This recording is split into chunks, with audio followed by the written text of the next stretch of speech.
The red sky above Marion Prime burned with the flames of a dying civilization. Tall crystal spires that had reached toward the heavens for thousands of years now lay shattered across the once beautiful city, the air filled with smoke and the screams of the innocent. Commander Zethkar stood on his command platform watching the destruction below with cold satisfaction. His reptilian eyes gleamed as his razor-sharp claws tapped against the metal railing. The Kethvar had evolved from pack hunters on a harsh world, and every instinct in his body told him this was right. The strong ruled, the weak served or died.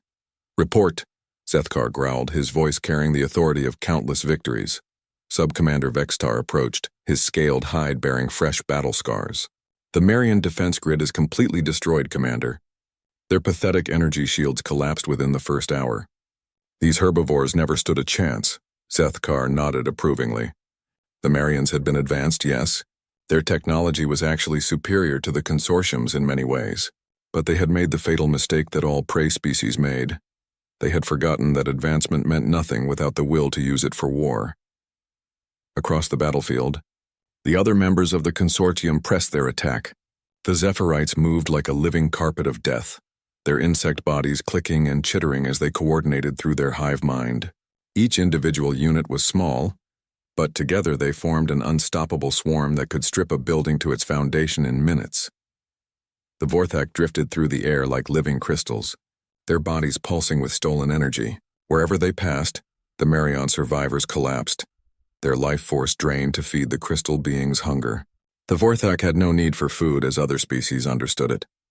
They fed on energy itself, making them the perfect weapons for breaking the spirit of any resistance. "Commander," came another voice. This one belonged to Hive Speaker Zakth of the Zephyrite. The insect's translator device made his chittering sounds into words the reptilian Kethvar could understand. "The primary data cores have been secured. Marion technology will serve the consortium well." Zethkar's lips pulled back in what might have been called a smile if he had been capable of joy. But the Kethvar felt only satisfaction in domination. "Good, and the survivors?" 17,000 captured. The strongest will serve in the labor camps. The rest? Zakth's antennae twitched in the Zephyrite equivalent of a shrug. The rest would feed the consortium war machine in other ways. The Kethvar needed prey for their young to practice hunting. The Zephyrite required biological material for their breeding chambers. The Vorthak would drain them slowly, savoring every drop of life energy. This was the natural order of the galaxy, as it had been for 3,000 years since the consortium had first united. The three apex predator species had recognized the truth that eluded so many others. Cooperation between predators was possible when there was enough prey to go around, and there was always enough prey. Zethkar remembered the first lessons of his youth on the harsh world of Keth Prime. His pack leader had shown him the bones of creatures that had once thought themselves mighty. "See these, young hunter," the elder had said. "These belonged to herbivores who grew too large, too confident. They forgot their place in the food chain. We reminded them. Every species the consortium had encountered fell into predictable categories. There were the obvious prey species, gentle beings like the Marions who had evolved on peaceful worlds and never developed proper weapons or warrior instincts. These were easy to conquer but provided valuable technology and resources. Then there were the attempted predator species, beings who had evolved some hunting instincts but lacked the true killer nature of the consortium races. These provided better sport and often had useful military technology, but they always broke when faced with real predators. Finally, there were the scavenger species, weak beings who survived by hiding and feeding on the leavings of others. These were barely worth the effort to enslave, but they made adequate servants. In 3 millennia of expansion, the consortium had never encountered anything that challenged this natural order. They were the apex predators of the galaxy, and that was simply the way things were meant to be. "Energy being Vorthmak reports success in the southern continent," announced another aide. "The remaining Marion population centers have surrendered. Total conquest achieved in 47 hours. 47 hours. That was actually longer than usual. The Marions had managed to hold out nearly 2 full days, which was impressive for prey animals. Most species collapsed within hours once they realized what they faced. Zethkar descended from his platform and walked among the ruins. His massive feet crunched on broken crystal and scattered debris. Here and there he saw signs of the Marians' last desperate attempts at resistance. Improvised barricades that had been torn apart in minutes. Weapon emplacements that had been overrun before they could fire more than a few shots. It was almost sad in a way. The Marians had created such beautiful things. Their art, their music, their technology, all of it was remarkable. But beauty and intelligence meant nothing without the strength to protect them. This was the lesson the galaxy taught over and over again. A movement caught his eye. A small Marian child, no more than a few years old by their species measure, huddled behind a piece of rubble. The young creature's large eyes stared up at him with terror and confusion. It probably didn't even understand what was happening. For a moment, Zethkar felt something that might have been curiosity. What was it like, he wondered, to be born weak, to know from birth that you were prey, destined to serve or die at the whim of stronger beings? He had never experienced fear as this child was experiencing it now. From his first breath, Zethkar had been a predator. The moment passed. Zethkar gestured to one of his soldiers, who scooped up the child with surprising gentleness. It would be taken to the processing centers with the other survivors. Perhaps it would live long enough to serve the consortium in some capacity. Or perhaps it would become training prey for young Kethvar learning to hunt. Either way, it would serve its purpose in the natural order. As he continued his walk through the conquered city, Zethkar's mind was already turning to the future. The Marian conquest was complete, but there were always new worlds to find, new species to classify and conquer. The galaxy was vast and the consortium's hunger was infinite. Soon they would move on to the next target. The scout ships were already reporting interesting signals from unexplored regions of the galaxy. New species meant new opportunities for expansion, new resources to fuel the consortium war machine, and new prey to feed their endless appetites. Zethkar looked up at the burning sky and felt the satisfaction of another successful hunt. The galaxy belonged to the strong, and the consortium was the strongest force that had ever existed. They were the apex predators, evolved and refined by millions of years of natural selection to be perfect killers. Nothing in the galaxy could challenge them. Nothing ever would. Behind him, the last free city of Marian Prime collapsed into rubble, and the screams of the dying faded into silence. The consortium had added another world to their empire, and the natural order remained unchanged. The strong ruled. The weak served. And somewhere in the darkness between the stars, new prey waited to be discovered. Captain Sarah Chen floated in the observation deck of the exploration vessel Endeavour, watching the stars stream past in the blue shifted glow of faster-than-light travel. 3 months out from Earth, and she still felt wonder at humanity's first real steps into the galaxy beyond their solar system. "Captain," came the voice of Communications Officer Rodriguez over the intercom. "We're picking up that signal again. Much stronger now." Sarah pushed off from the viewport and glided toward the bridge in the ship's low gravity. The Endeavour wasn't built for combat. It was humanity's first serious attempt at deep space exploration, equipped with the most advanced sensors they could build, and a crew of Earth's best scientists and explorers. The signal had been haunting them for weeks, long desperate bursts of what could only be an alien distress call, coming from a system about 50 light-years from Earth. The linguistic computers had made some progress in translation, enough to know that someone was asking for help. "Dropping out of FTL in 30 seconds, announced Navigator Kim from her station. "All stations report ready." Sarah strapped herself into the captain's chair as the stars shifted back to their normal white points of light. Through the main view screen, she could see a red giant star surrounded by the scattered debris of what had once been planets. "My God," whispered Dr. Elena Vasquez, the mission's xenobiologist. "What happened here?" The sensor readings told a story of destruction that made Sarah's stomach turn. Planets had been systematically stripped of resources. Massive asteroid fields floated where worlds should have been. And somewhere in this graveyard, something was still transmitting a distress signal. "There," pointed Science Officer Chang. "Fourth orbital position. Detecting artificial structures and life signs." Sarah leaned forward. On the screen, a space station came into view. It was clearly damaged, with whole sections missing or venting atmosphere, but it was still inhabited, and it was beautiful in a way that took her breath away. Crystalline spires twisted together in patterns that seemed to sing even in the silence of space. "Begin first contact protocols," Sarah ordered. "Full peaceful approach. All weapons powered down and locked." Open all communication channels. Rodriguez worked his controls. Broadcasting on all frequencies, Captain. Mathematics, music, basic pictographs. If they're receiving, they'll know we're trying to communicate. For hours they tried. The Endeavor slowly approached the station, broadcasting every peaceful signal humanity could think of. The response, when it finally came, was not what they expected. "Captain," Rodriguez shouted. Multiple contacts dropping out of hyperspace. "They're big." Sarah's blood ran cold as the sensor readings flooded the main screen. 12 ships, each easily twice the size of the Endeavor, had appeared around them in perfect attack formation. The ships looked like predators, all angles and weapon ports built for war rather than exploration. "All stop," Sarah ordered. "Continue broadcasting peaceful intentions. Do not power weapons." The lead alien ship was close enough now that they could see details. It looked like it had been grown rather than built, with a hull that seemed almost reptilian. Weapon ports opened along its sides like mouths full of teeth. "Incoming transmission," Rodriguez reported, his voice tight with fear.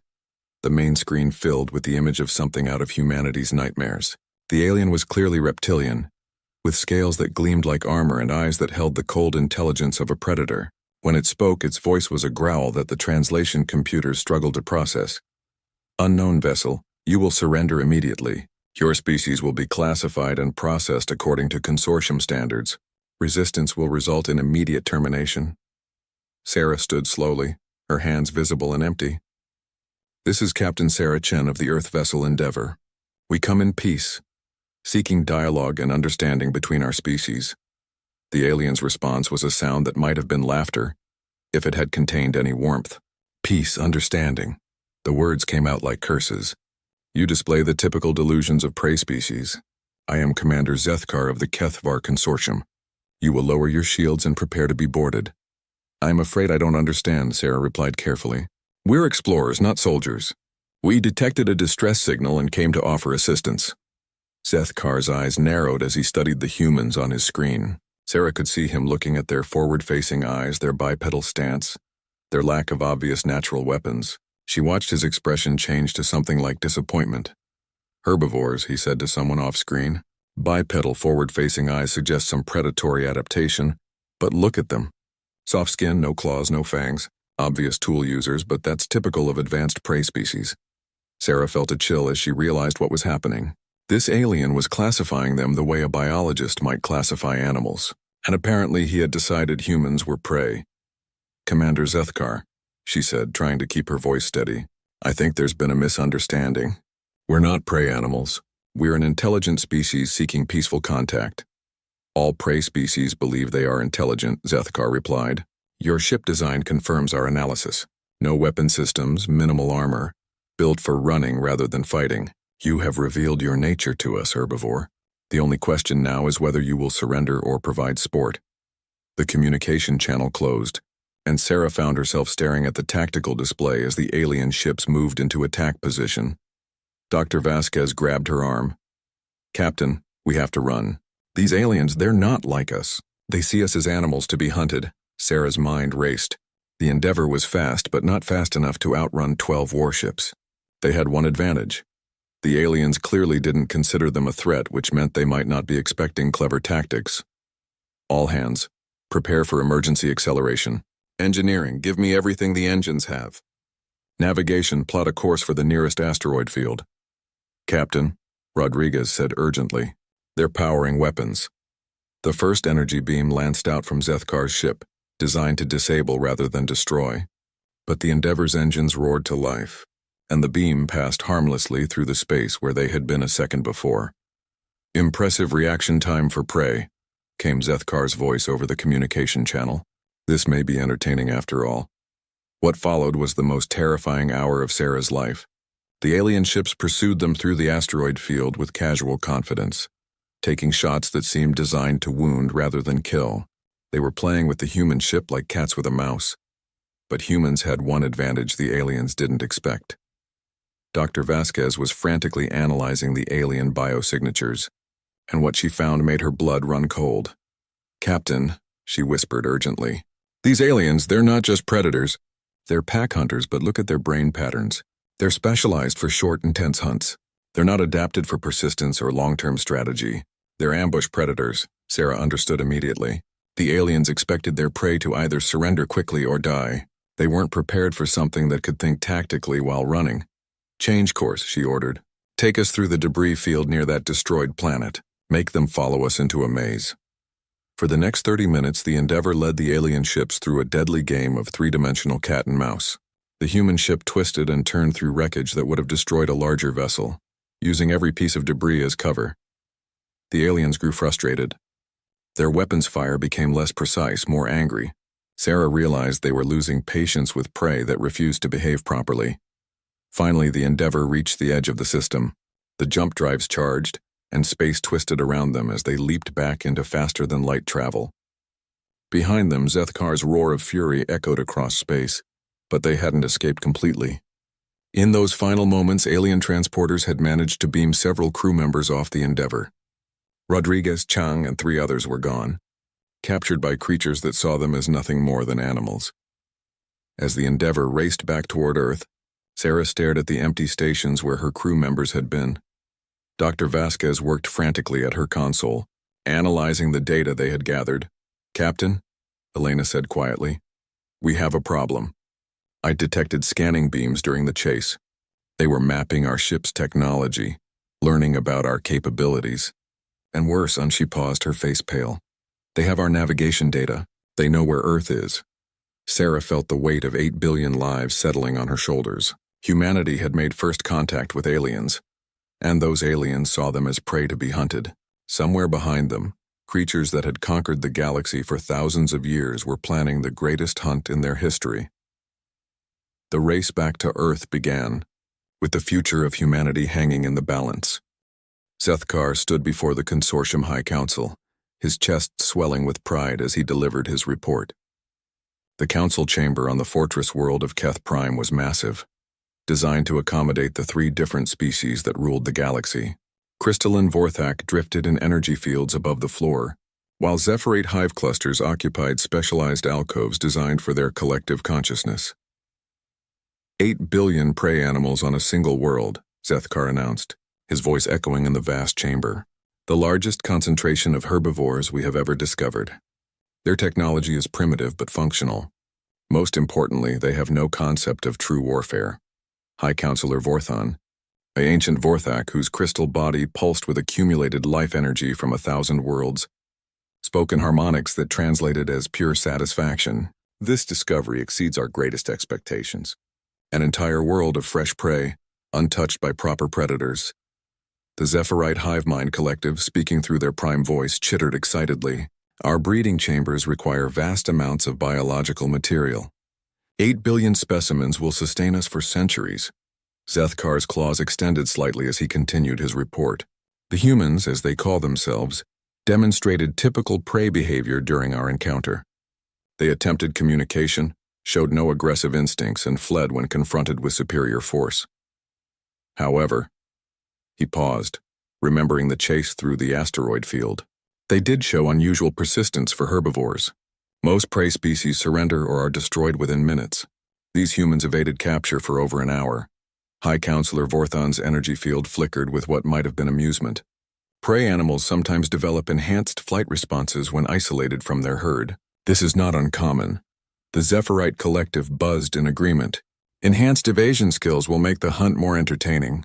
Our young swarms require proper challenges to develop their hunting instincts." Zethkar nodded, though something about the human ship's behavior still bothered him. But the feeling passed as he contemplated the glory ahead. "I request permission to lead the Earth hunt personally. This discovery will be remembered for millennia." "Granted," all 3 High Counselors replied in unison. "Assemble the Grand Fleet. This hunt deserves our full attention." 3 months later, the largest consortium fleet in 1,000 years assembled at the edge of the Sol system. 500 warships representing the combined might of the galaxy's apex predators, prepared for what they expected to be the greatest harvest in history. Zethkar stood on the bridge of his flagship, studying the primitive blue world that hung in space before them. Early scouts had confirmed the intelligence reports. The humans had primitive space travel limited to their own solar system, no energy shields and weapons technology that was laughably inadequate. "Begin the approach," he ordered. "Full intimidation formation. Let them see what real predators look like. The consortium fleet moved toward Earth like a wave of death. The plan was simple and had worked on every world they had ever conquered. The massive show of force would terrify the prey into submission. The few who tried to resist would be quickly crushed, and the rest would surrender to be processed. But as they approached the inner solar system, the first signs appeared that something was different. "Commander," reported his sensor officer, detecting massive construction activity throughout the system. "Energy readings are unusual." Zethkar frowned as the tactical display updated. Where the scouts had reported a few small space stations and mining operations, the humans had somehow built hundreds of installations in just 3 months. Every asteroid had been converted into some kind of platform. The moons of the outer planets bristled with new structures. "Impossible," he muttered. "No prey species works this quickly. They must have had this infrastructure hidden somehow."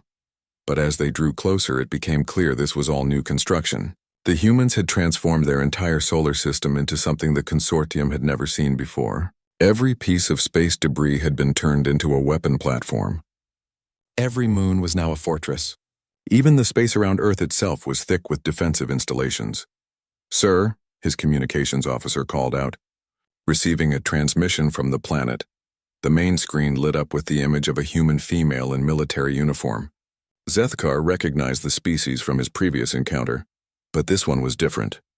Where the explorer captain had shown fear and confusion, this human's eyes burned with something the consortium had never seen in prey before. Cold, calculating rage. "This is Admiral Sarah Chen of the United Earth Defense Force," the human said, her voice carrying across space like a challenge. "You have entered Sol system without permission and with hostile intent. You have exactly 1 minute to reverse course before we consider you an active threat." Zethkar's laughter echoed through the bridge. "Prey animals making threats. How amusing." He opened the communication channel. "Human Admiral, I am Commander Zethkar of the Kethvar Consortium. You and your species have been classified as prey. Surrender now and your deaths will be quick." Admiral Chen's expression didn't change. 30 seconds, she said simply, and closed the channel. "Begin the attack," Zethkar ordered, still chuckling at the human's audacity. "Target their largest installations first. Let them see how futile resistance is." The consortium fleet opened fire, launching enough energy to crack a planet's crust. But instead of the easy destruction they expected, something impossible happened. The human installations fired back.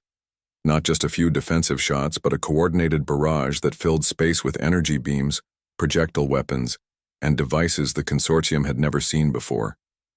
Every asteroid, every moon, every floating platform opened fire simultaneously, in a display of firepower that staggered the alien fleet. "Impossible!" Zethkar roared as his flagship shook under multiple impacts. "Prey species don't have this kind of coordination." But worse was coming. As the battle raged, more human ships appeared from hiding places throughout the system. These weren't the exploration vessels the scouts had reported. These were warships, crude by consortium standards but built with a desperate efficiency that spoke of a species that had no intention of dying quietly. What truly shocked the consortium forces was how the humans fought. They didn't break and scatter when faced with superior force. When their shields failed, they kept fighting. When their weapons were destroyed, they rammed their ships into enemy vessels. When their ships were crippled, the crews activated self-destruct devices rather than allow themselves to be captured. "They're not fighting like prey," reported his tactical officer, panic creeping into his voice. "They're fighting like they expect to win." Zethkar watched in growing disbelief as the battle unfolded. A human ship, its hull torn open and venting atmosphere, continued firing until the moment it exploded. Another vessel, completely disabled, managed to crash into a Zephyrite swarm ship and take it down with pure kinetic force. Most disturbing of all were the human communications they were intercepting. Instead of screams of fear or pleas for mercy, the channels were filled with tactical updates, encouragement, and something that chilled Zethkar to his bones: laughter. The humans were actually enjoying the fight. "Sir," his sensor officer called out, detecting massive energy buildup from the planet itself. The tactical display showed Earth's surface lighting up like a small star. Thousands of installations that had been hidden below ground were coming online. The humans hadn't just weaponized their space defenses, they had turned their entire planet into a fortress. The energy beam that lanced out from Earth's surface, was unlike anything in the consortium's experience. It punched through a Vorthak dreadnought's shields as if they weren't there, and reduced the massive crystal ship to glowing fragments in seconds. "Retreat," Zethkar ordered, his voice cracking with something he had never felt before. Fear. "Full retreat to the outer system." As the consortium fleet fled from the inner solar system, Admiral Chen's voice followed them on every communication channel. "This is just the beginning," she said, her words carrying a promise that made every predator in the fleet feel like prey for the first time in their lives. "You wanted to hunt humans? Congratulations. You just woke us up." Behind the fleeing alien ships, Earth's defenses continued to track them with weapons that should not have existed. The humans had done something impossible in just 3 months. They had prepared for war against an enemy they had never seen, using technology they had developed from scratch, with a coordination that spoke of an entire species united in a single purpose. For the first time in 3,000 years, the consortium had encountered something that refused to be prey, and somewhere in the darkness between worlds, 8 billion humans were preparing to show the galaxy what real predators looked like. 6 months after the first Battle of Sul, the war had spread across 12 star systems, and Commander Zethkar was learning what it meant to be afraid. He stood in the command center of the consortium's fortress world, staring at tactical displays that showed red markers where human forces had appeared in systems that should have been impossible for them to reach. "Report," he growled to his intelligence officer, though part of him no longer wanted to know the truth. "The humans have captured the Zirian mining complex," came the reply. 17 Kethvar killed, 43 Zephirites destroyed, and an entire Vorthak energy harvesting station. Gone. Gone. The humans had not just destroyed the crystal beings. They had somehow learned to completely disrupt their energy forms, reducing ancient Vorthak to nothing more than scattered light. In 6 months, the humans had done something no species had accomplished in 3 millennia. They had found ways to kill the seemingly immortal energy beings. How? Zethkar demanded. "How are they learning our weaknesses so quickly?" The answer came from an unexpected source. Dr. Elena Vasquez, one of the humans captured during the first contact incident, spoke from her cell in the fortress's prison level. The interrogation screen showed her bound but unbroken, her eyes still holding that terrifying human intelligence that never seemed to dim. "Because we study," she said simply. "Every time you attack us, we learn. Every weapon you use, we analyze. Every tactic you employ, we adapt to counter. That's what humans do. We survive by becoming better." Zethkar moved to the interrogation chamber personally, something he rarely did with prey. But these humans were no longer just prey in his mind, and that realization disturbed him more than any military defeat. "You cannot win," he told Dr. Vasquez. "We have ruled the galaxy for 3,000 years. We have conquered thousands of species. You are one world against an empire." Elena smiled, and it was not the expression of a broken prisoner. "One world? Commander, you really don't understand what you're dealing with, do you?" She gestured toward the displays showing the tactical situation. "Look at your reports. Really look at them. How many human ships have you faced in the past month?" Zethkar checked the numbers and felt a chill run down his spine. The mathematics were impossible. The humans had lost over 300 ships in the battles, but they kept appearing with more. His analysts had calculated that Earth's industrial capacity could not possibly support this level of production. "You're building ships faster than we can destroy them," he said, not quite believing his own words. "Not building," Elena corrected. "Converting. Every human civilian ship, every transport, every mining vessel, all of them are becoming warships. Every factory, every space station, every settlement is now producing weapons. You didn't attack a planet, Commander. You declared war on a species that turns everything into a weapon when threatened." The truth of it hit Zethkar like a physical blow. The humans weren't just fighting with military forces. They had weaponized their entire civilization. Every human facility was now part of their war machine. Every civilian had become a soldier. Every piece of technology was being adapted for combat. But it was worse than that. Reports were coming in from across the consortium territories of something unprecedented. Human ships appearing in systems that intelligence said were impossible for them to reach. The humans had somehow learned to move through space using methods the consortium didn't understand. "They're using our own hyperspace lanes against us," reported navigation specialist Kethmore. But they're not following standard routes. They're creating new ones, finding paths through space that our computers say shouldn't exist. Admiral Chen's voice came over the captured communication channels, as it did every day now. The human leader had made it her mission to speak directly to consortium forces, and her words were having an effect that terrified the alien commanders. To all captured consortium forces, her voice carried across space, we offer you one choice. Surrender now and you will be treated according to the laws of war. Continue to fight, and you will discover what happens when you hunt something that hunts back. What made these broadcasts so disturbing was not the threats, but the evidence that backed them up. The humans had done something no consortium enemy had ever achieved. They had begun taking alien prisoners, alive, and treating them with a combination of firmness and mercy that confused the captured soldiers. More troubling still were the reports from the slave species in consortium territory. The humans were not just fighting the consortium military. They were liberating enslaved worlds and offering protection to species that had been prey for generations. And these liberated species were joining the human war effort. Impossible, Zethkar muttered as he reviewed the latest intelligence reports. Prey species cannot coordinate military action. They lack the predatory instincts necessary for warfare. But the evidence was undeniable. The gentle Marians, so recently conquered, had somehow rebuilt their fleets and were fighting alongside human forces. Their advanced shields were protecting human ships while human weapons provided the firepower the peaceful species lacked. Other liberated species were contributing their own unique technologies and capabilities to the growing coalition. The humans had done something the consortium had never imagined possible. They had turned prey species into allies. Dr. Vasquez, still watching from her cell, seemed to read his thoughts. You still don't understand, do you? You think in terms of predator and prey because that's all you know. But humans are something different. We're persistence hunters. We don't just kill our prey, we outlast it. We adapt to whatever we face, and we never stop coming.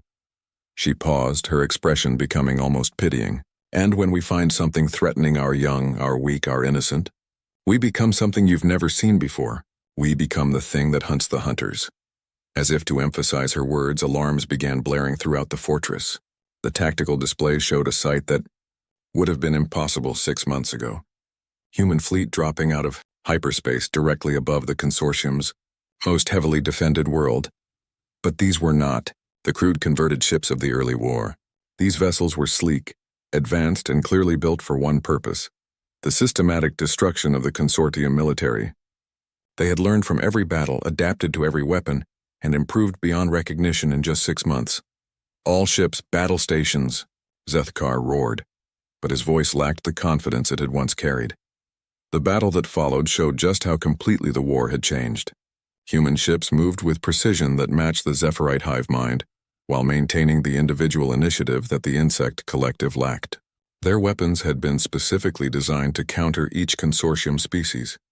Energy disruptors for the Vorthak, pheromone scramblers for the Zephyrites, and armor-piercing rounds that could punch through Kethvar scalehide. Most terrifying of all was how the humans fought when their ships were damaged. Instead of retreating or surrendering, they pressed their attacks even harder. Damaged human vessels became more dangerous, not less, as their crews improvised weapons and tactics that the consortium had no protocols to counter. They're not fighting to win, Zethkar realized with growing horror. They're fighting to make sure we lose. A human destroyer, its hull breached and engines failing, rammed itself into a consortium battleship with such force that both vessels were destroyed. But in the moment before impact, the human ship launched every remaining fighter it carried, and those fighters continued the attack even as their mothership died. "Sir," his tactical officer reported, his voice breaking with panic.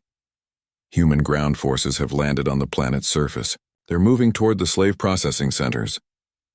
Zethkar felt something break inside him as he understood what was happening. The humans weren't just attacking military targets. They were systematically dismantling everything the consortium had built, freeing every enslaved being, and offering protection to every species that had ever been prey. They were not conquering the galaxy. They were liberating it. As explosions shook the fortress and human soldiers fought their way through corridors that had never known defeat, Zethkar realized that the galaxy's apex predators had finally met something they could not understand, could not defeat, and could not escape. They had awakened something that would not stop until every being in the galaxy was free from fear. The age of predators was ending, and something new was taking its place. 1 year after the war began, Admiral Sarah Chen stood in the ruins of the Consortium High Council chamber on Keth Prime. The massive space that had once echoed with the voices of galactic overlords was quiet now, filled only with the soft hum of human medical equipment and the gentle voices of doctors treating wounded aliens. Commander Zethkar lay on a medical bed designed for his species, his once proud form reduced to a shadow of its former self. The wounds he had suffered in the final battle were healing, thanks to human medical technology that treated enemies with the same care given to allies. This act of mercy confused him more than any military defeat ever could. "Why?" he asked Sarah in a voice barely above a whisper. "We hunted your people. We enslaved entire worlds. We would have destroyed everything you call precious. Why heal us?" Sarah pulled up a chair beside his bed, her expression thoughtful. The woman who had once been an explorer was now the leader of the largest military coalition in galactic history, but she had never lost the curiosity that had taken her to the stars. "Because that's what humans do," she said simply. "We protect those who cannot protect themselves, even from their own nature." She gestured toward the medical bay where Vorthak energy beings floated in containment fields designed not to imprison them, but to help them learn to exist without draining the life from others. Zephyr drones worked alongside human technicians, their hive minds slowly adapting to the concept of individual choice. "Your people ruled through fear for 3,000 years, Sarah continued. "But fear is not strength. It's weakness disguised as power. Real strength is protecting others, not preying on them." Zethkar's reptilian eyes focused on her with the intensity of a predator, trying to understand something beyond his nature. "You speak of protection, but you destroyed our empire in 1 year. Your ships hunt our forces across the galaxy with a precision that makes our own hunting look clumsy. You are predators whether you admit it or not." Sarah nodded slowly. "Yes, we hunt. But we hunt hunters, not prey. There's a difference you've never understood." She stood and walked to the chamber's great windows, looking out at the site that had replaced the consortium's symbol of power. Where once there had been processing centers for slaves and breeding grounds for war beasts, now there were cities where dozens of species lived and worked together. Former prey animals walked freely beside reformed predators, protected by human peacekeeping forces that seemed to be everywhere and nowhere at once. "Look outside, Zethkar. Really look." "What do you see?" The alien commander struggled to sit up, his healing body protesting the movement. Through the windows he could see something that challenged everything he thought he knew about the galaxy. Species that had been enemies for millennia were working side by side. Marian crystal singers filled the air with music, while former Zephyrite drones learned to appreciate beauty for its own sake. Even some Vorthak had learned to feed on solar energy instead of life force, becoming gardeners of light in great greenhouse complexes. "I see chaos," Zethkar said, but his voice lacked conviction. "Predators and prey cannot coexist. It defies the natural order." "No," Sarah replied gently. "You see evolution, not the kind that happens over millions of years, but the kind that happens when someone shows you a better way to exist." She returned to her chair and pulled out a data pad. "Let me show you something. These are the productivity reports from liberated worlds. Agricultural output is up 400%. Scientific research has advanced more in the past year than in the previous century. Art, music, literature, it's all flourishing in ways the galaxy has never seen." Zethkar stared at the numbers, his predator's mind struggling to process what they meant. "Impossible. Prey species lack the drive necessary for such achievements." "They lacked safety," Sarah corrected. "When you spend all your energy hiding from predators, you can't build anything lasting. When you know you're protected, you can reach for the stars." She leaned back in her chair, her expression growing distant. "Do you know what the hardest part of this war was for us? It wasn't the fighting. Humans are good at fighting when we have to be. The hardest part was learning not to become like you." Zethkar's eyes narrowed. "What do you mean?" "We could have exterminated your species," Sarah said matter-of-factly. "We had the weapons, the technology, the tactical advantage. It would have been easier than what we chose to do instead, but that would have made us no better than you. So instead, we chose the harder path." She gestured around the medical bay where consortium soldiers received treatment, alongside human wounded. We chose to prove that strength doesn't come from domination. It comes from protection. Real predators don't hunt the weak. They hunt the things that threaten the weak. Dr. Elena Vasquez approached, having been freed from her captivity months ago when human forces liberated the fortress. She carried a datapad of her own, filled with research that was reshaping galactic understanding of species, classification. The results are in from the psychological evaluations, she told Sarah. 93% of former consortium soldiers are adapting well to non-aggressive roles. The ones who can't adapt, well, they're being relocated to worlds where they can hunt actual prey animals under controlled conditions. Zethkar looked up sharply. You're allowing us to hunt? Elena smiled. Hunting is natural for your species. Hunting sentient beings is not. There are plenty of non-intelligent predators on various worlds that need population control. Your people can hunt to their heart's content without harming anyone. It was a solution so simple and elegant that Zethkar felt something break inside his mind. For 3,000 years, the consortium had justified their actions by claiming predatory behavior was natural and unchangeable. But the humans had found a way to satisfy those instincts without creating victims. You've thought of everything, he said weakly. We've tried to, Sarah replied. That's what we do. We adapt, we solve problems, and we find ways to make things work. It's not always pretty and it's not always easy, but it's better than the alternative. She stood to leave but paused at the door. Zethkar, you asked me why we healed you. The real answer is this. Because we believe you can become something better than what you were. Every species in this galaxy has that potential. Even yours. As Sarah left the medical bay, Zethkar found himself staring out at the transformed world beyond the windows. Ships from dozens of species moved through space in peaceful formations, protected by human vessels that seemed to appear wherever danger threatened. The humans had done something no empire in galactic history had ever accomplished. They had created a society based on protection rather than domination. Months later, as he recovered from his injuries, Zethkar would join one of the human hunting expeditions on a world inhabited by massive, non-intelligent predators that threatened the local ecosystem.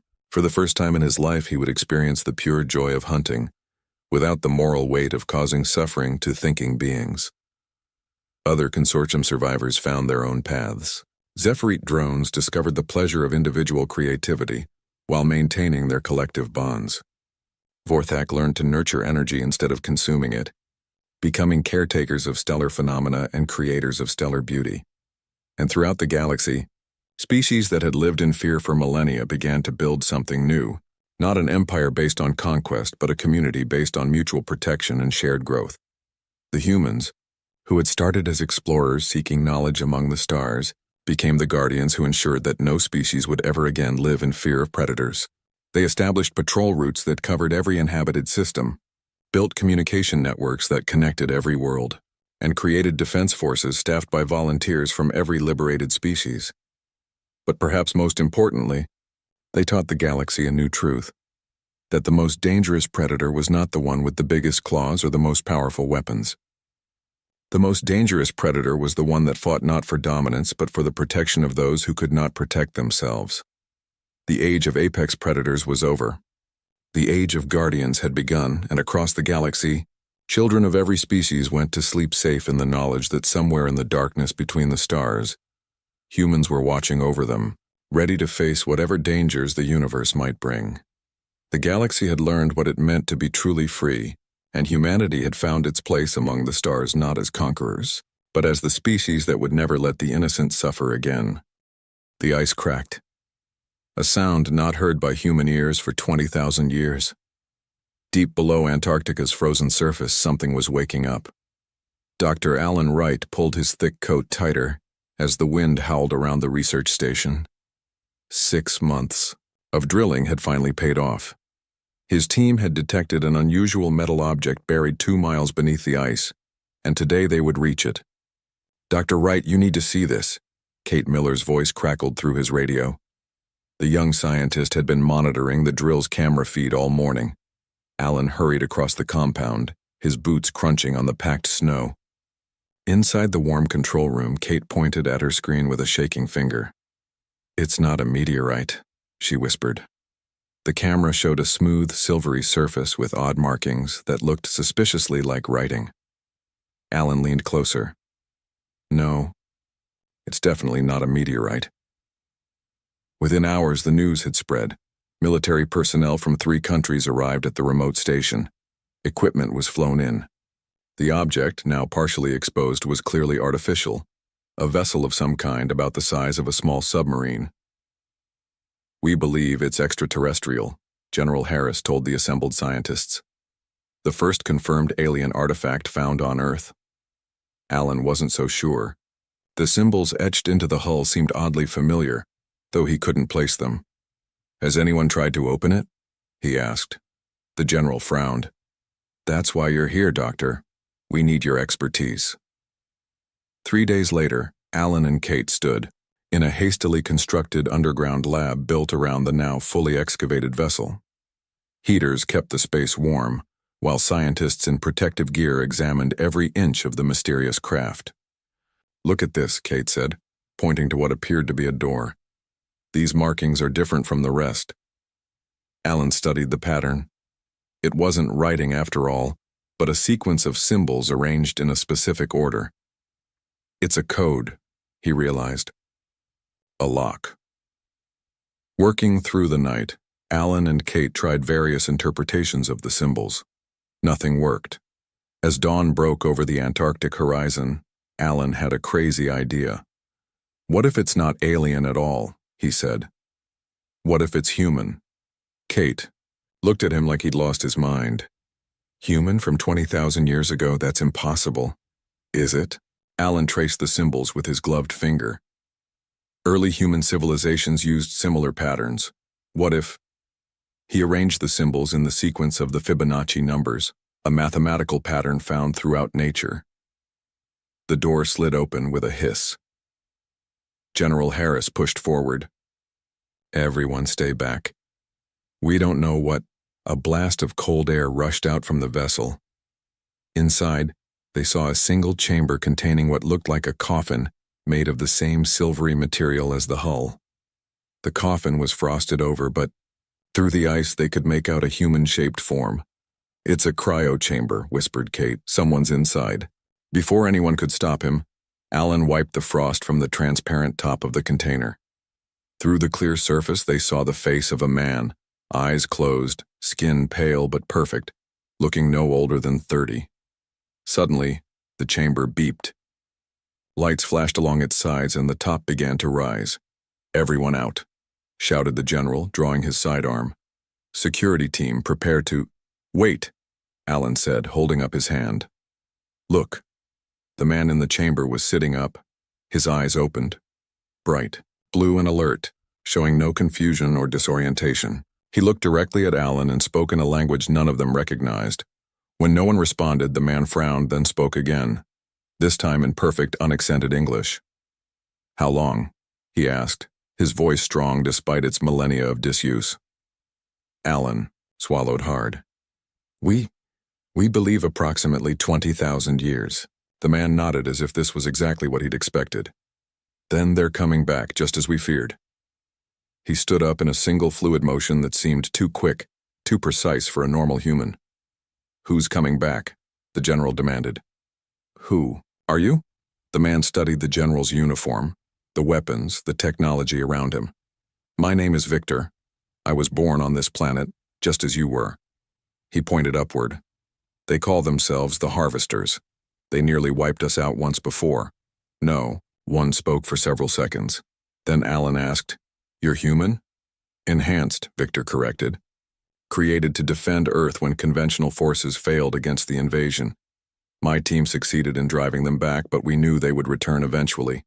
I volunteered to remain in stasis as a failsafe. Kate stepped forward. There's no record of any of this in human history. Victor's expression darkened. There should be. The war lasted decades. Every continent was affected. Millions died. He looked around at their confused faces. Someone has erased your history. Over the next few days, as governments worldwide went into crisis mode, Victor examined modern technology, history books, and cultural records. He accessed the internet with surprising ease, absorbing information at an impossible rate. Your civilization has developed along unusual lines, he told Alan and Kate as they showed him around the base. Advanced in some ways, deliberately stunted in others. What do you mean deliberately? Kate asked. Victor pointed to a satellite phone.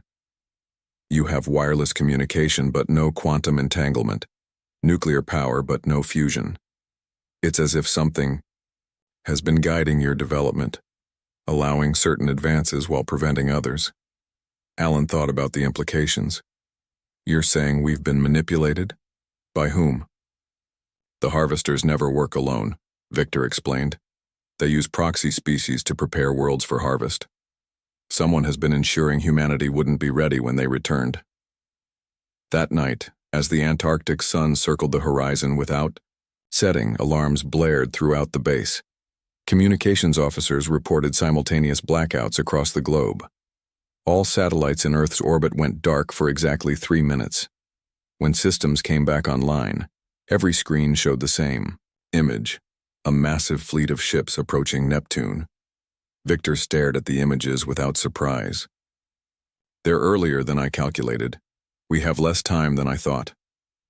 General Harris approached, his face grim. You knew this would happen. How do we fight them? Victor's eyes reflected the light of the approaching fleet. First, we wake the others. I wasn't the only one left to protect Earth. Others? Alan asked. Where? Victor smiled for the first time since his awakening. Scattered across your solar system, hidden in plain sight. Mars, Europa, Titan, places you've explored but never truly understood. He turned to face the humans, gathered around him. I am Earth's forgotten protector, and I have returned. Now the galaxy will tremble, not from fear of the harvesters, but from the power of humanity reborn. 1 month after Victor's awakening, the world had changed. Every nation now knew about the coming threat. Victor stood before the United Nations Security Council in New York, his tall figure commanding attention from the worried leaders. The harvesters are not just coming to visit, Victor explained. They are coming to take everything, your resources, your people, your planet. The room stayed quiet. Admiral Samantha Beck, newly appointed head of Earth's Defense Initiative, stood up. Mr. Victor, you claim these harvesters attacked Earth before, but we have no record of this war. That is because someone wanted you to forget, Victor replied. The evidence is still here, hidden where you wouldn't think to look. The next day, Victor took Admiral Beck and a team of scientists to the Sahara Desert. The hot sun beat down as their vehicles stopped near a flat area of sand. There's nothing here, Admiral Beck said, wiping sweat from her face. Victor knelt and placed his hand on the ground. A soft humming filled the air. The sand began to sink, revealing a metal platform beneath. This is one of our old bases, he said, built to last forever. They descended into the ancient facility. Lights activated automatically as they walked, through dusty corridors. Victor led them to a large room with a round table in the center. This was our command center, he explained.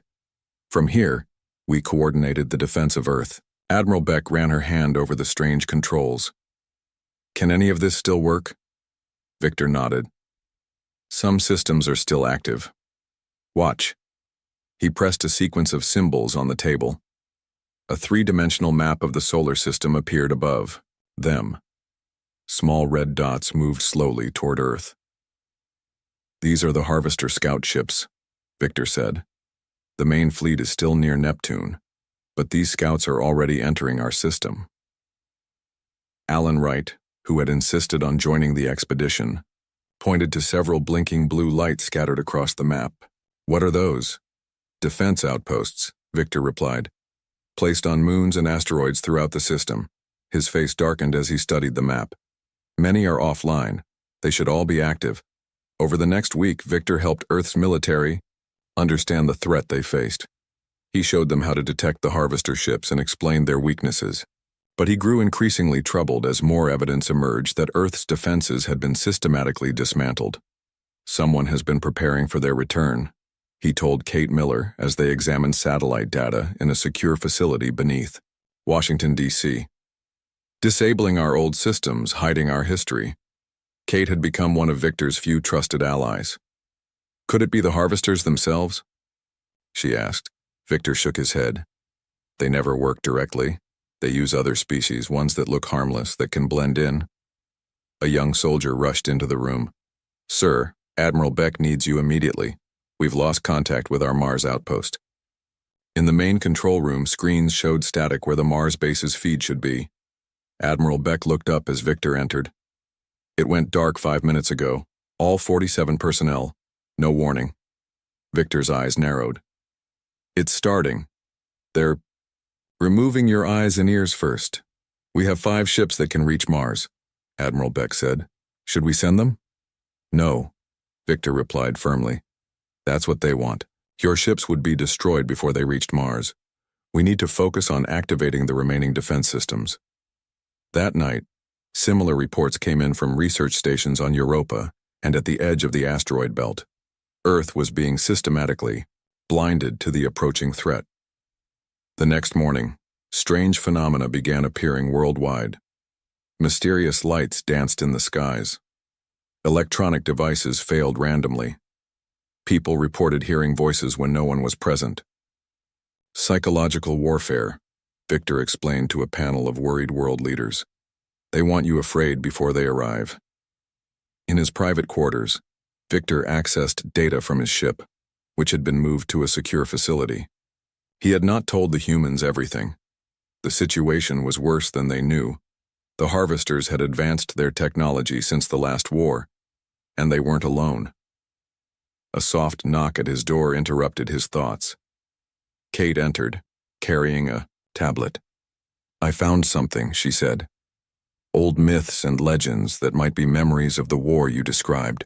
Stories of sky people who fought against devourers of worlds. They appear in dozens of ancient cultures. Victor studied the images of cave paintings and ancient texts. Yes, this is how your ancestors remembered us, as protectors from the stars, even though we were born on Earth just like them. Kate hesitated. There's something else. In some stories, the sky people had enemies among humans, traitors who helped the devourers. Victor's expression hardened. History repeats itself. We need to find those traitors before they find us. The following day, Admiral Beck called an emergency meeting. Our deep space telescopes have detected a large object moving toward Earth from beyond Pluto. It's not following any natural orbit. How big? Victor asked. Massive, the Admiral replied. Early estimates suggest it's nearly the size of our moon. Murmurs of fear spread through the room. Victor remained calm. That's their harvester ship, the one that processes whatever they take. But it's not the real threat. What is? Alan asked. The smaller ships that will come first. The ones that will prepare Earth for harvest. As if on cue, alarms blared throughout the facility. A technician shouted, multiple objects just appeared in Earth's orbit. They weren't there a second ago. On the main screen, 7 sleek ships hovered above different points on the planet. Unlike the clumsy human satellites, these moved with purpose and precision. And so it begins, Victor said quietly. Admiral, order all aircraft to stay grounded. Any plane that approaches those ships will be destroyed. We can't just do nothing, Admiral Beck protested. I didn't say do nothing, Victor replied. I said don't fly your planes into certain death. He turned to Alan and Kate.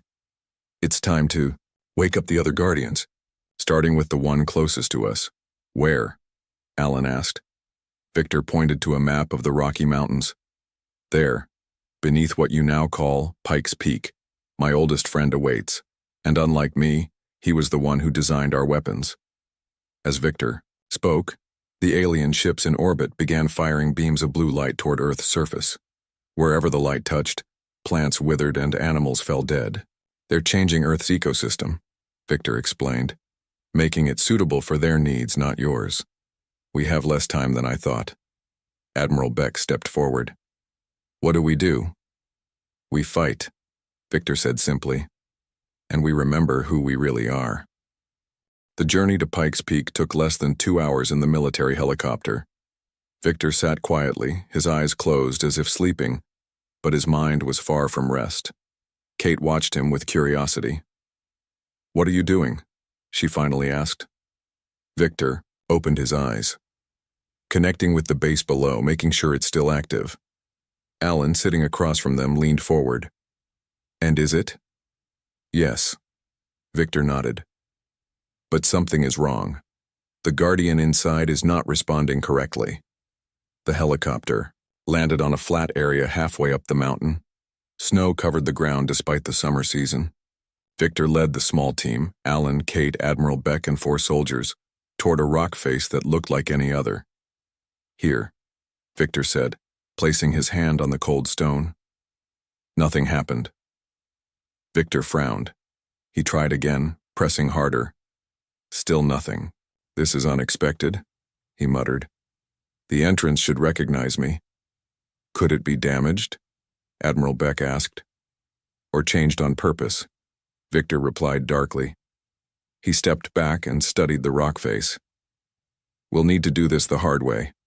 One of the soldiers moved forward.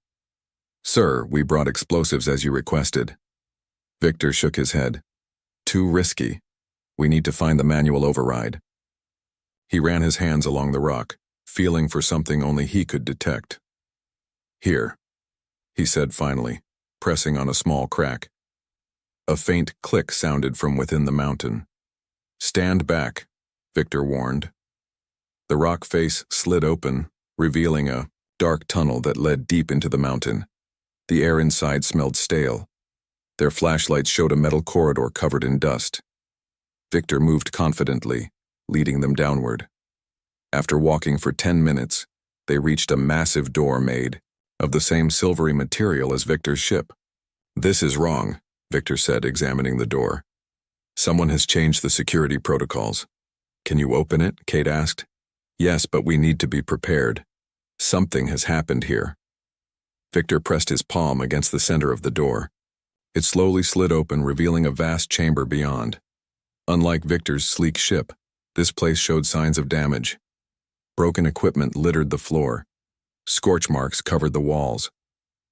"There was a fight here," Admiral Beck said, her hand moving to her sidearm. Victor moved quickly to a large cylinder in the center of the room. It looked like his own stasis chamber, but larger and partially damaged. The top was cracked open. "He's gone," Victor said, his voice tight with worry. "Frank should be here." "Frank?" Alan asked.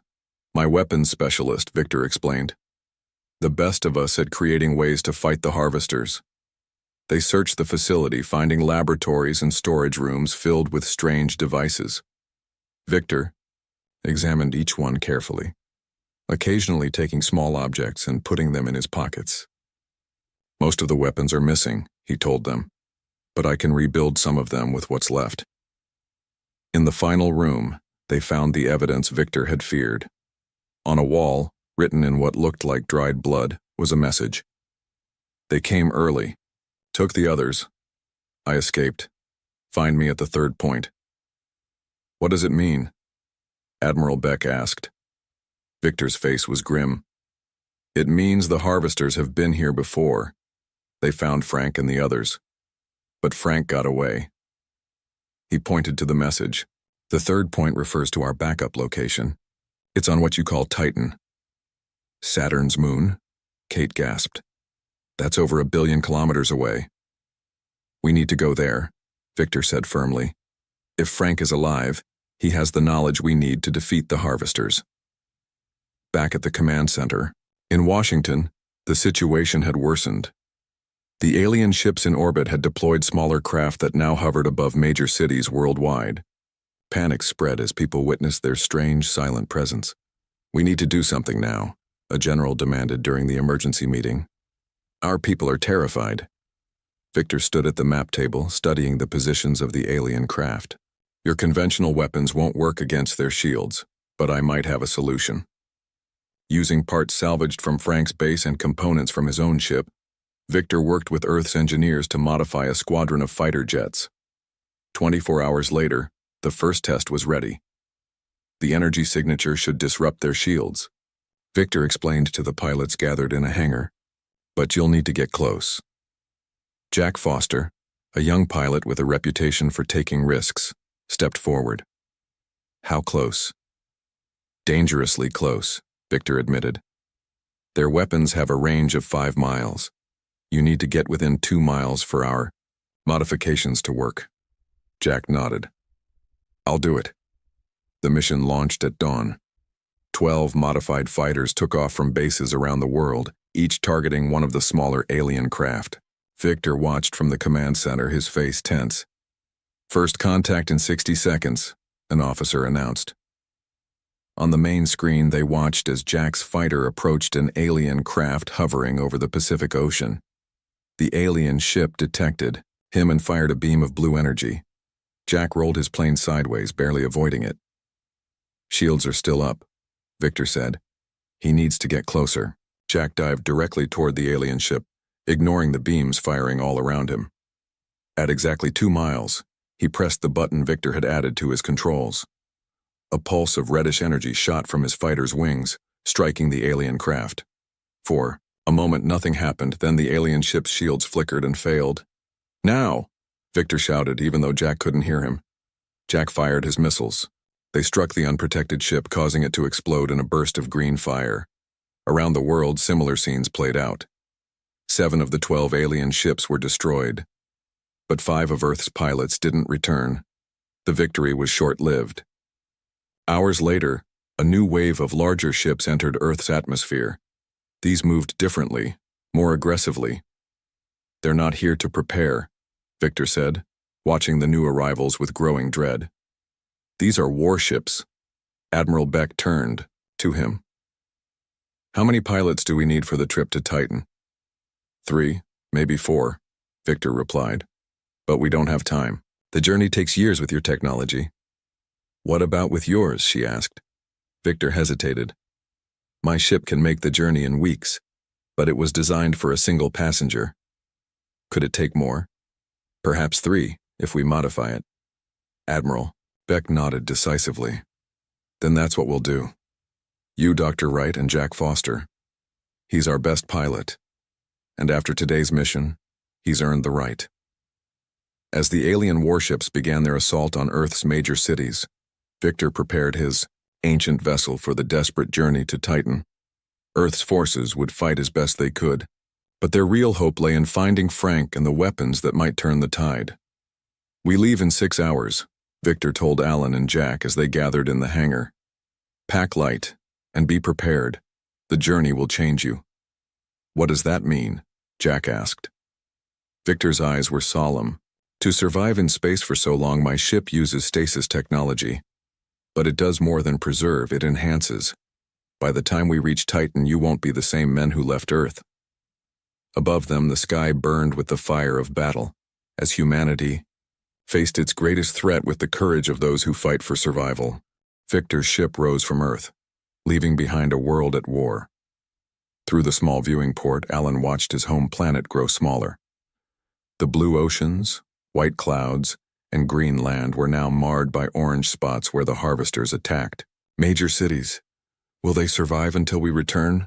Alan asked quietly. Victor checked the ship's controls before answering. Admiral Beck is smart. She'll use what we left her wisely. Jack Foster sat in the 3rd seat studying the strange symbols on the control panel. Unlike most pilots, he showed no fear of the unknown journey ahead. How long until we reach Titan? 3 weeks in real time, Victor replied.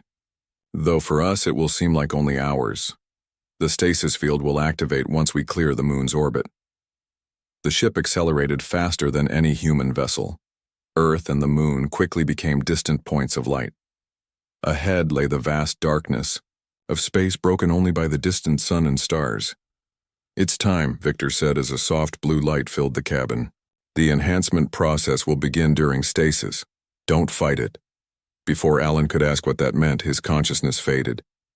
His last thought was of Kate Miller, who had stayed behind to help coordinate Earth's defense. Sleep brought strange dreams. Alan saw the ancient Earth, teeming with cities far more advanced than those of the present day. He watched those cities burn as massive ships, like those now attacking his world, rained destruction from above. He saw Victor and others like him fighting back with weapons that bent reality itself. And he saw betrayal. A shadowy figure opening Earth's defenses to the enemy. Faces of trusted allies revealing themselves as something else. Something not human. Alan woke with a gasp. The cabin looked the same, but he felt different, stronger, more aware. He could sense the ship around him in ways that seemed impossible. Jack woke next, his eyes wide with shock. "What happened to us?" he asked, staring at his hands as if seeing them for the first time. Victor watched them both. The stasis field doesn't just preserve, it changes, enhances, the same process that created guardians like me thousands of years ago. Alan realized he could see better, hear more. His mind worked faster, making connections it never could before. "You've made us like you," he said. "Not fully," Victor corrected. "That takes more time, but enough to survive what's coming." A red light flashed on the control panel. Victor frowned. "We're being followed." The ship's viewing screen showed a smaller vessel trailing them. Its design matched the harvester ships attacking Earth. "They don't want us reaching Titan," Victor said. "They know what we might find there." The pursuing ship fired a beam of energy that narrowly missed them. Victor's hands moved over the controls, and their ship accelerated even faster. "Hang on," he warned, as he executed a series of maneuvers that no human ship could manage. The harvester vessel matched their moves, staying close behind. Another energy beam struck their rear shields, causing the cabin to shake violently. "Our weapons are still offline," Victor said. "We need to lose them before we reach Saturn's system." He directed their ship toward a dense asteroid field between Mars and Jupiter. The harvester followed, firing continuously as they weaved between the massive space rocks. "Can they track us if we shut down the engines?" Jack asked, his enhanced mind already forming a plan. Victor nodded in understanding. "If we time it right." He spotted a larger asteroid ahead and guided their ship directly toward it. At the last possible moment, Victor cut all power. Their momentum carried them past the asteroid just as the harvester ship fired again. The beam hit the space rock, causing it to explode. Using the debris as cover, Victor let their ship drift without power. The harvester vessel slowed, scanning the area but unable to locate them among the thousands of new fragments. "It worked," Alan whispered. They waited in silence for nearly an hour before Victor risked powering up again. The harvester ship was gone, either destroyed in the explosion or continuing its search in the wrong direction. The journey continued. They passed Jupiter, its massive storms visible from millions of miles away. Beyond lay Saturn, its magnificent rings shining in the distant sunlight. "Titan is the largest moon," Victor explained as they approached the Saturn system.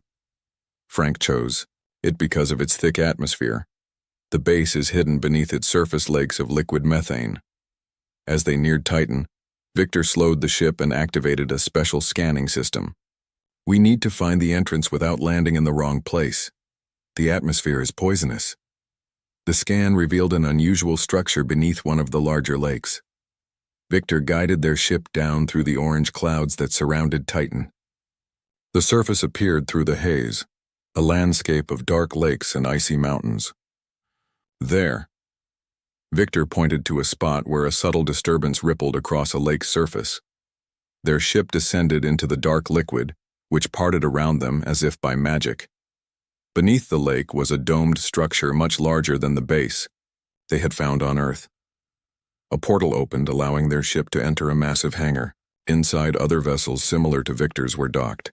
As their ship landed, they saw something that made even Victor pause in surprise. "Those aren't our ships," he said, pointing to several craft with unfamiliar designs. They exited cautiously. The air inside the base was breathable but carried a strange scent. The hangar appeared well-maintained, with no sign of the damage they had found at Frank's Earth base. "Something's not right," Victor said quietly. "Stay alert." They made their way through corridors that lit up as they passed. Unlike the abandoned feel of the Earth base, this place hummed with energy. It felt alive. At the center of the facility, they found a large circular room. Maps of the galaxy covered the walls with certain star systems marked in red. In the middle stood a table similar to the one from the Sahara base. "Frank?" Victor called out. "Are you here?" A door opposite them slid open. A figure walked in. Human, in appearance but with the same enhanced presence as Victor. This man was taller, with silver hair and eyes that seemed to shift color as he moved. "Victor," the man said, his voice deep and resonant. "I've been waiting for you." Victor stepped forward but stopped short of embracing his old friend. "What happened, Frank? Your Earth base was attacked." Frank's expression remained neutral. "Many things have changed since you went into stasis, old friend. The situation is more complex than you realize." "The harvesters are attacking Earth right now," Alan said urgently. "We need your weapons." Frank studied Alan and Jack with interest. "You've enhanced them. Interesting choice." He turned back to Victor. "Before I can help you, there's something you need to understand about our enemy. About who they really are." "What do you mean?" Victor asked, a note of suspicion entering his voice. Frank gestured to the galactic maps on the walls. "The harvesters aren't working alone. They never were. They're part of a larger group, the Concordat, a coalition of species that fear what humans might become." "Why would they fear us?" Jack asked. Frank smiled, but it didn't reach his eyes. "Because of what we were, what we could be again." He pressed a symbol on the table and a hidden door opened in the floor. "Come. I need to show you the truth about this war. About why Earth was really attacked 20,000 years ago." Victor hesitated, his instincts warning him that something was very wrong, but they had come too far to turn back now. The hidden door led to a long tunnel that sloped downward. Frank walked ahead with Victor close behind. Alan and Jack followed, their newly enhanced senses alert to any danger.